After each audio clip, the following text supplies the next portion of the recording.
Hello again. I'm Dr. Julianne. Some of you might remember me as your Haka Life physical therapy coach. Just as a reminder, I do have my doctorate in physical therapy and I've been a PT for about 6 years. And I've worked with hundreds of people to help them achieve their health-related goals, especially as it relates to musculoskeletal problems. Now today we're going to talk about hip arthritis. So I'll give you some exercises and a little bit of background on it.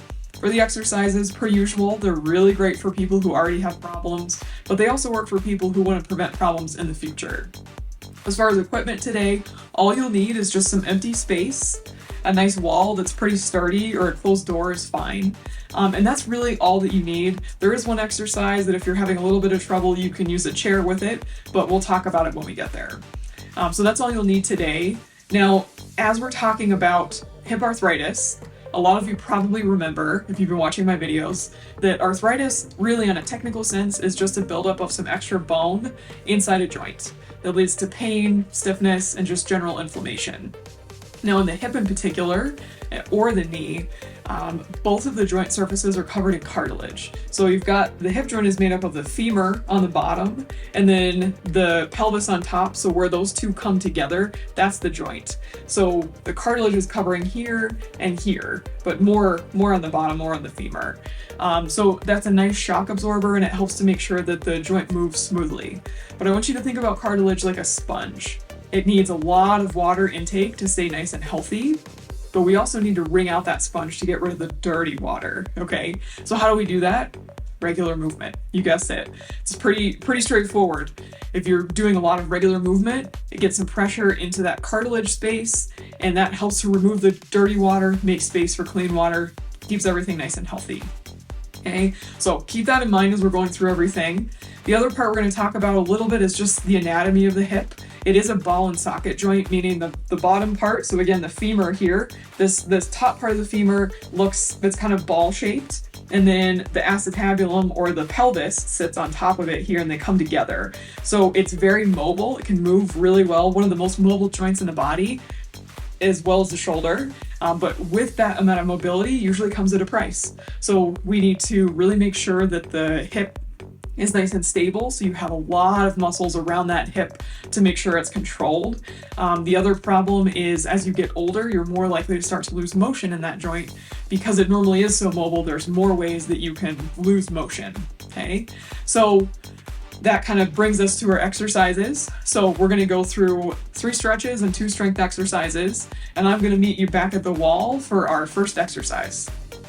Okay. So our first exercise is a great exercise for your hip flexors. So those are muscles that actually attach along your lower spine on the front part of it, and it goes across the hip. And this motion that they restrict is hip extension, which is a motion a lot of people start to lose as they get older. So we can keep those nice and mobile, everything will be happy, okay? So before you do this exercise, I want you to do a kind of a mini part of it first because it's a component of the bigger exercise. So you need to work on a pelvic tilt. So I'll show you from the side here. I want you to think about trying to scoop your pelvis underneath you, or like you're trying to tuck your tailbone underneath you.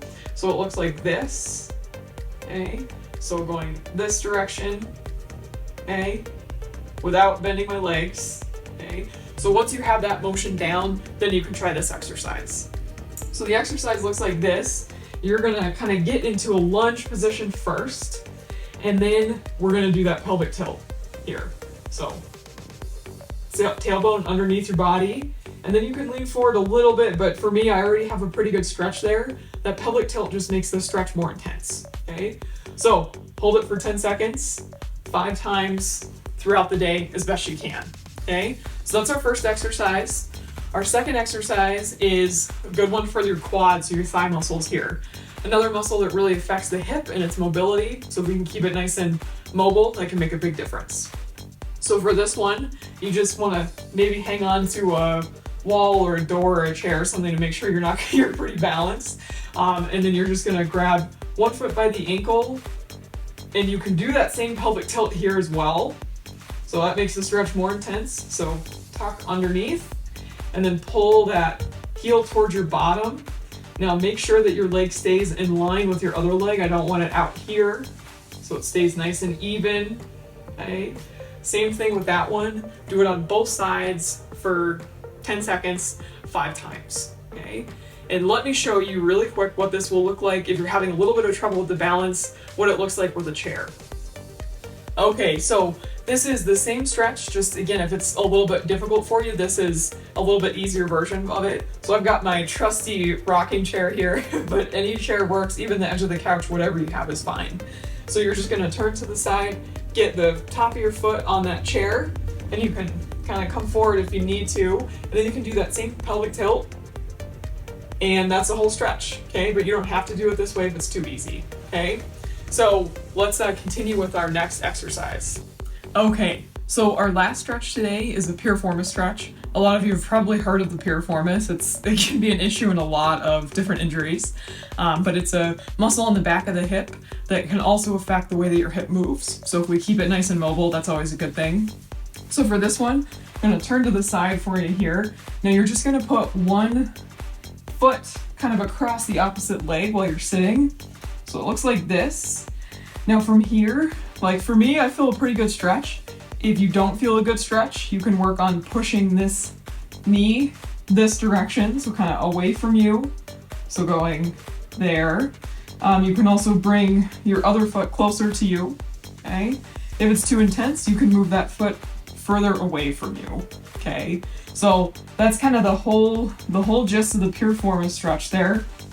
For this one, we want to do it same thing as all the other stretches, 10 seconds, 5 times throughout the day as best you can, okay? Now, I'll meet you up at the wall for our last 2 exercises. Okay, so now that we've done all of our stretches, we're gonna move more into the strength side of this. So the first one is pretty simple, it's just a squat. I guarantee all of you do this movement throughout the day at some point. It's getting up out of a chair, it's picking up something off the floor, but it's pretty basic, but it's really important to make sure that you have this right, okay? So I'll show you from the side here. Now a lot of people, when they do a squat, they'll initially do it like this. That is not what we want. I want you to kind of think like you're sitting back in a chair, so you want your bottom going backwards and your chest coming forwards. So it looks more like this. Okay. Now notice, I'm not arching my back, it's not this, okay? Everything stays pretty nice and straight, I'm just moving from my hips down, okay? Now make sure when you're going down, it's nice, slow, and controlled. And that's the whole exercise, okay? So really 3 sets of 10 if you can handle it. If you can do more, then we kind of need to start talking about progressions. But we can talk about that at a later time, okay? But this is a great exercise for your quads, a little bit for your hamstrings, and pretty good for your glutes. So it's all the really big muscles, can really help to make sure everything is nice and strong, okay? So that's our first strength exercise. Our very last exercise, hang in there, is we call it a Captain Morgan. I know, it's just because it looks like Captain Morgan on the bottle. It helps you remember it either way. Okay, so this one, this is where you need the wall, and you're just gonna bring the leg closest to the wall, into your knee into the wall. And notice my leg is not all the way even with my hip. I want it a little bit lower, okay? And you want your outside foot maybe about a foot away from the wall or so, but you can play around with what works for you. And all you're doing with this one is pushing this leg into the wall, okay? And try not to let anything else move. And what we're really working on is the muscle on this leg that you're standing on, so that's where you should feel the burning. So this one, you're gonna push in, hold it for 10 seconds, then relax. Do 5 of those, but more if you can. But I really want you to feel that burn in your glutes with this one. So this is a really great one for, we call them your deep hip external rotators. They're really great muscles to help stabilize that hip and make sure everything is nice and strong and your movements are controlled. Okay, so that's a great exercise for that one. So those are all of the exercises, all the information I have on hip osteoarthritis. I hope you've enjoyed it today. Hope you learned something and can make your life a little bit better in the future. So just remember that Haka Life Nutrition, we believe in a whole body approach.